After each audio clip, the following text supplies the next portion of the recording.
All right, guys, take a good look at this site because by the end of this video, it's gonna look like this.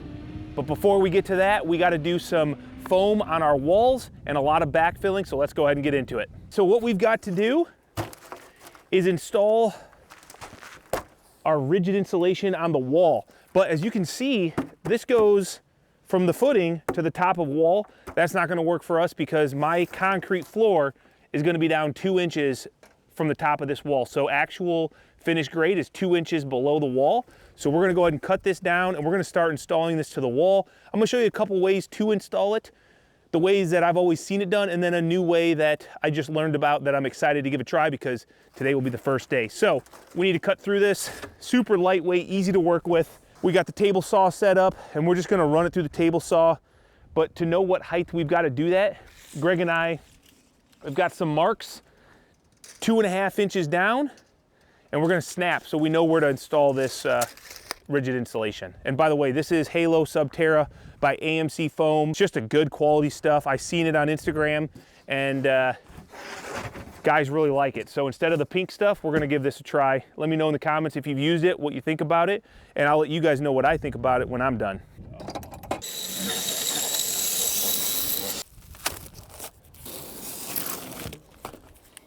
Heck yes. So the reason we cut this on a 45 is so that we can get as much thermal break as high as possible on this wall. So when it goes in here, the concrete will get poured like so, and this foam will at least give us some thermal break against the concrete. Because you gotta remember, the more concrete that is exposed, the more thermal mass and the more bridging of outside temperatures that can come into the inside. So that's what we're gonna do right there. Let's go ahead and rip a bunch, Greg. What do we got? Let's do it, man. Look at that. Wait, what'd you mark, 2.5? 2.5. Okay, so we're only gonna be 2 inches down with the top of floor. So this will actually be a 1/2 inch below the concrete. I asked my concrete guy what he thought. I'd seen somebody else do this and I really liked it. So instead of, a lot of times I'll see this foam cut like 4 inches below, and then that gives even more of a, you know, bridging of concrete wall to concrete floor. So this will hopefully stop that, and then my floor will get poured and go up to about right here, and then it'll fill in this area here. So it's no big deal. I mean, it's up against the wall. I'm not too worried about it.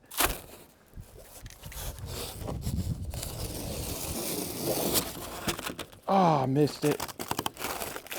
No, this is not going to be insulated well. It's not going to work anymore.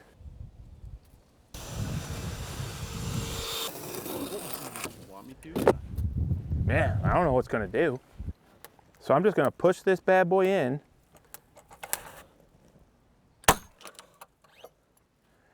What do you think? 2 per? 2, yeah, 1 on each side.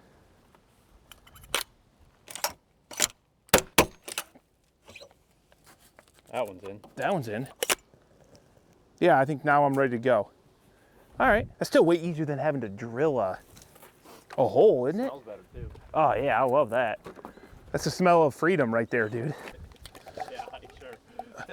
One of the most crucial steps we don't want to forget.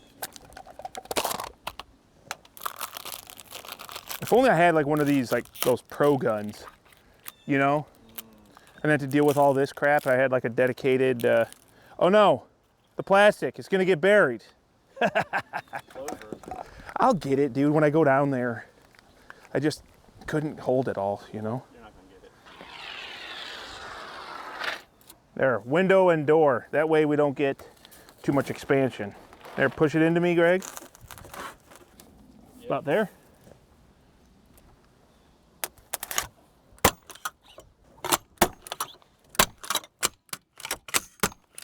Booyah, Grandma.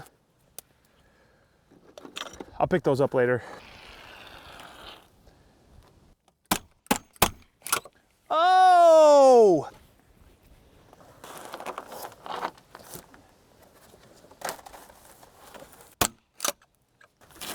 That's a little tight, huh? Yeah. I mean, that goes in. I don't know how much compression this has. I feel like that's too much. All right, go ahead.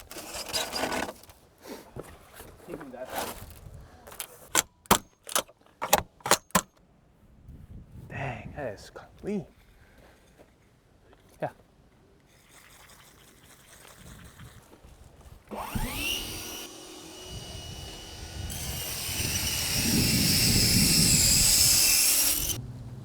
It's just fun, dude. I don't know, I'm weird.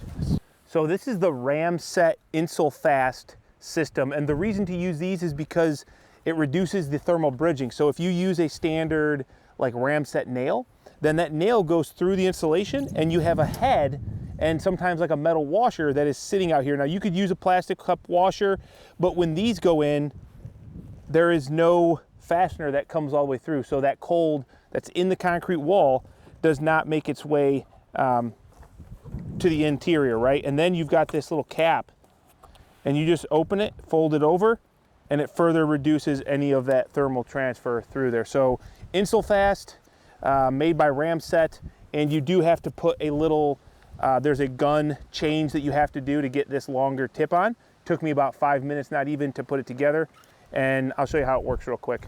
So that's it, it's just got a little 22 round if you're familiar with how these work. And it's just a belt load here, so makes it very easy. Take your cup.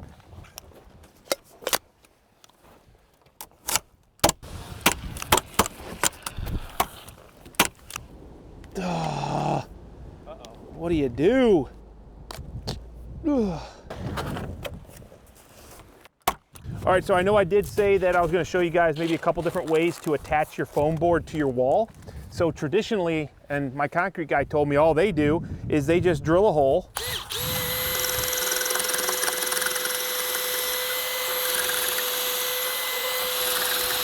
It's like on hammer mode.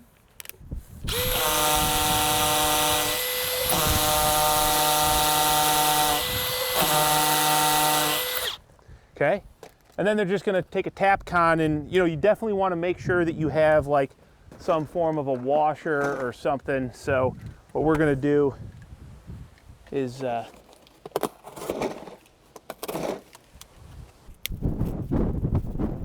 most likely you're going to want to buy a washer, not use a piece of cardboard, but I'm just doing this for the idea of it. And you know, that works out pretty good. Or you could pick up the Ramset, and that's it. You gotta buy them, but there's different size fasteners, and the fastener is actually inside of there, already pre-installed, and you just put it on the tip here of the Ramset Cobra Plus, and that's it. So pretty cool, pretty easy, definitely nice and fast, and you reduce the thermal bridging versus this has a piece of metal going all the way from the inside to the outside. So, you know, do with that what you will. I think it's a pretty nice system, and definitely making this go a lot quicker for us. All right, so we got our interior perimeter covered with our Subterra insulation. We probably didn't need to, but we went ahead and spray foamed all the gaps just to, you know, increase the thermal capabilities of that perimeter insulation. And now what we're gonna do is we're gonna move to the exterior. So we've got to lay a bunch of gravel down in this trench, and we're gonna make a nice level pad for this insulation to go. We're gonna line it up with the bottom of our footing, and then we've ripped down a piece of Subterra.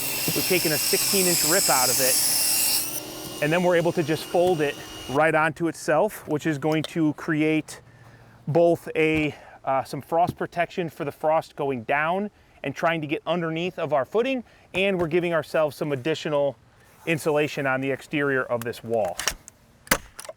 Look at this corner though, dude. Tell me that ain't pretty. That is, oops. No, you haven't. Yep. There.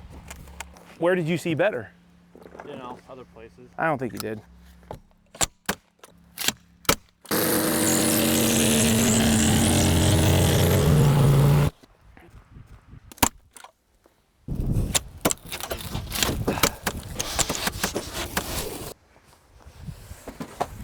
All right, we're getting close. Got about all this whipped out. Really, it wasn't that hard. I think just being that I kind of got a double-edged sword I'm working with here. I don't want this to go too fast. Like, this is mine, it's enjoyable. I want to really soak it all in, but obviously, you know, guys are getting paid and I'm not making money if I'm not working for somebody else. So I want this to go quick, but I also just want to enjoy it. And I think that we're trying to find a good happy medium. Greg, that was a lot of gravel. Ah, he's moving it anyway. He can figure it out. That might have been too much. Whatever.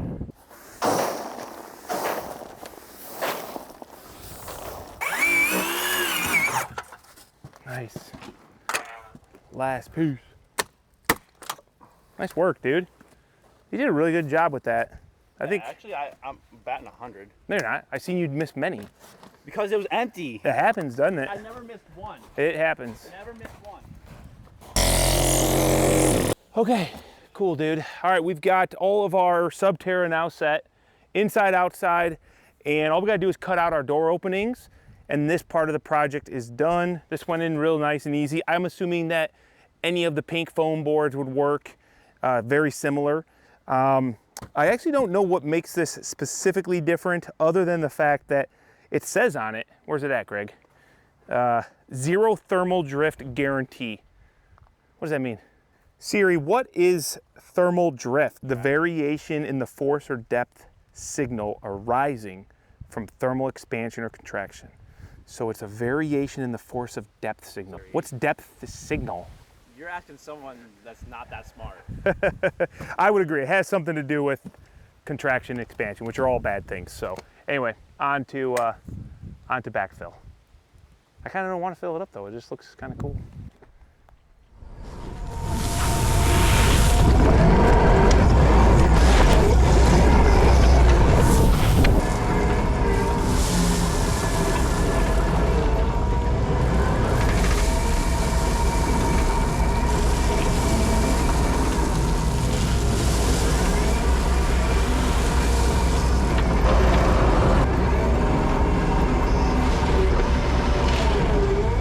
All right, just went and picked up a vibratory roller from the Ace Hardware rental place local to me in Dixon.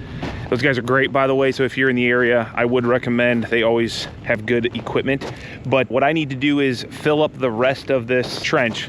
Last night it got way too dark, and I'm gonna be waiting on a couple trucks of rock today. Hopefully today I will get some rock, but what I need to do is try to scrape up as much as I can off the pad. I really want to get the perimeter backfilled enough to then start working on the exterior, because I just rented that roller. That's going to be 220 bucks a day, and I found out that the truckers are going to be a little bit busy tied up this morning, so hopefully I can get enough pea gravel to keep moving. And you might have noticed this in the background as well. That's the Magni. That's going to be so helpful, man. I rented one about a year ago. Do you guys remember? Maybe it's been 2 years now, to be honest. I don't know. Amazing. Hey, Greg, that's the vibratory. Nice. We're gonna get all this. We're gonna get all this leveled out, get it compacted. That's all road rock, so it's got fines. We want to do some compaction, and then we'll start working on dirt around. Hopefully the piles are fairly dry. I'm sure they'll be good. So let's get into it. All right, this is it's not ideal conditions. We have a little bit too much moisture in this dirt, so it is a little sticky. And since I rented that vibratory compactor for the day at $220, I decided we're gonna do this anyway. It's better than nothing. And we have another major rain event coming in tomorrow, and then temperatures dipping below freezing. So I'm afraid if I don't get this dirt moved, if I don't get it laid out, I'm gonna be SOL, and I don't wanna work on an uneven pad. So we're gonna do our best to get this thing evened up, even if it does end up freezing. I don't think we're like into winter yet. It's only, you know, end of October. But we're still making progress. We're getting this thing backfilled, getting rid of the dirt piles. And if nothing else, I get to do some mind-numbing work in the skid loader while Greg is doing mind-numbing work in the vibratory roller. So just gonna keep at it. All right, yesterday we did not get to do what we wanted with getting this site paired and finalized because we couldn't get gravel, but we did get a lot of dirt work done. And today my gravel guy is back, and we've got a couple loads already laid down, You've seen that in this time-lapse footage. And what we've got now is a clean, like 3/4, 1 inch rock that we're kind of filling this up with. And I'm thinking if we can get a couple more loads, we should get this up to the elevation that I want. I got to stay 9 inches below top of wall.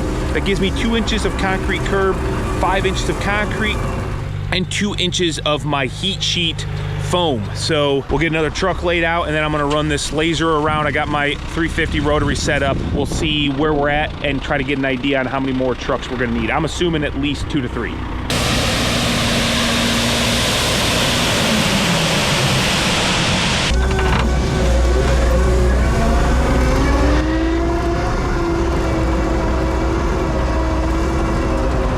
All right, what we're gonna do now is we got the grade stick set up -9, so -9 inch, and that was set off the top of the wall. So now what we can do is I'm just gonna have Greg kind of go around where he visually sees lower spots, and he can just kind of tell me, like right here, Greg, this looks low right here. Yeah, so here we're closer to like 4 to 5 inches. So I'm just gonna be a little bit more conscious of where I'm putting the gravel. Now that we're getting closer to the top, I can always push and pull it around, but what do we got there, Greg? You're about 2-3 inches. Okay, so we're kind of like 2 to 3, a little bit give or take here or there. I think I got one more truck coming, and we're just gonna go ahead and spread this out. He's gonna give me kind of an idea where I gotta put some gravel, get the really low spots, because I might be only getting one more load today. So I just wanna make sure that it's nice and even. And doing this in lifts, as they call it, we can compact it instead of just dumping it all and then trying to compact it. That doesn't work as well as doing it in layers.